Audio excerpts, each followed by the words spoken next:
Good evening mga katrupa, mga kababayan, mga kapatid sa espiritu. Kain ako ng aking dinner pang hapunan. Dito sa bahay ko, ito yung misa kong binigay oh. Oh. Yan yung likod ko, buwan. November 6 ngayon. Alas 7 ng gabi. Maghahapunan ako. Mayroon ako dito kaning lamig. Yung umaga ko pa to sinaing. Isang bisis na ako nagsasaing. Oh. Ayan. Moonlight dinner ito. Kasi yan sa likod ko. Kuan yan. Buwan. Sa ilalim ng puting ilaw at sa ilalim ng buwan. Kakain ako ng hapunan. Tapos yung ulam ko, yan pa rin. Yan pa rin yung parati akong binabas. Na kunwari daw. Eh mag 81 days na ako nagbablog. Nag 81 days, ito pa rin yung maintain halos araw-araw na ulam. Yung may mga papaya-papaya. Tsaka may tuyo. Yan pa rin yung ulam natin. Magbabago lang ito pag nagkasahod siguro ako sa vlogging. Oh, ito pa rin. Kayong sili-sili natin, oh. Yan, sili. Pasalamat ako sa SAP kasi yung SAP training school, yan ang nagbigay sa akin ng foundation na magdadrop yung buhay ko. Kung hindi ako nakatraining doon sa Elite Force ng PNP, kabumigay yung utak natin. Matibay tayo. Matibay, buong loob. Ano man ang hamon sa buhay. Kahit ito lang, papaya-papaya at saka bitsin. Walang trick yan. Kung gusto nyo, puntahan nyo ako. Parati ako naghahamon eh. Hindi tayo sa salita, kundi sa gawa. Titingnan natin yung totoong nangyayari. Kung minsan nandun ako sa bahay ng tatay ko, hindi aking bahay yung katatayan.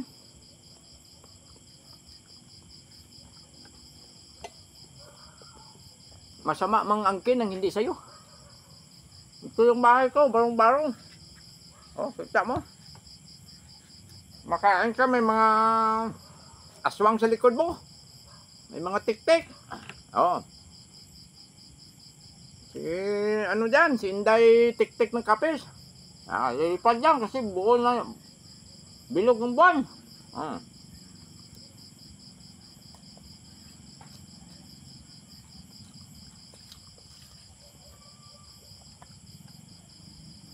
Nagyan ko yung ulo ko kasi yung bubong ko natuklap. Tuklap yung nakalaang araw. Pizza 4. Wala na pag-asa malagyan na ng hero. Wala tayo pang bili. Ginagawa ko pag umulan, doon ako natutulog sa bahay ng tatay ko. Kung maganggapan ako, dito na naman ako. Kasi ito yung pinagmamalaki kong bahay. Barong-barong. Sanay tayo dito. Mandirigma tayo. Mabuhay ang mga mandirigma natin dyan.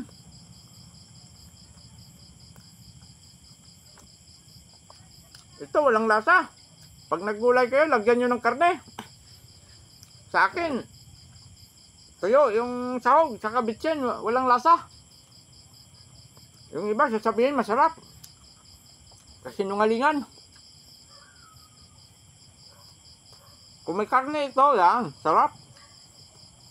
Wala. Ayan, oh, nagkakain tayo. Ang ganda ng view. Hindi yan AI. Hindi yan artificial intelligence. Nature yan. Totoo yan na nature. Totoong buhay.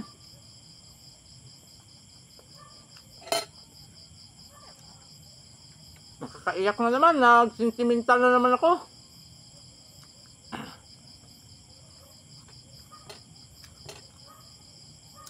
Habang mayroong mga greedy people in the world, may mga sakim, Maraming nagkakain ng ganito para sa akin. Kasi kung sobra yung pera mo, mag-share ka ng blessing. Sa atin hindi. Bilyon na yung pera. Kunwari lang nagbibigay. Gusto pa maging trilyon.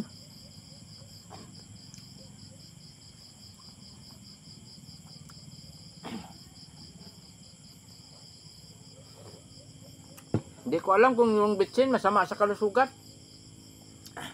Kasi wala akong magawa. Kung hindi ko lagyan ng bitsin, hindi na makain ito. Pagkain na ng baboy. Alam niyo yung baboy? Damog. Tawag sa amin sa Ilonggo, damog. Napakain, mas masarap pa yung pagkain ng baboy sa internet na nakikita nyo kung sa kinakain ko eh. Diba? Pero pasalamat pa rin ako sa Diyos. Ito, salamat Diyos, Ama. Makapangyarihan sa lahat. Diyos na Espiritu. Ito, Rubibin ng Nerd. Salamat, kahit ganito lang binigay mo sa akin.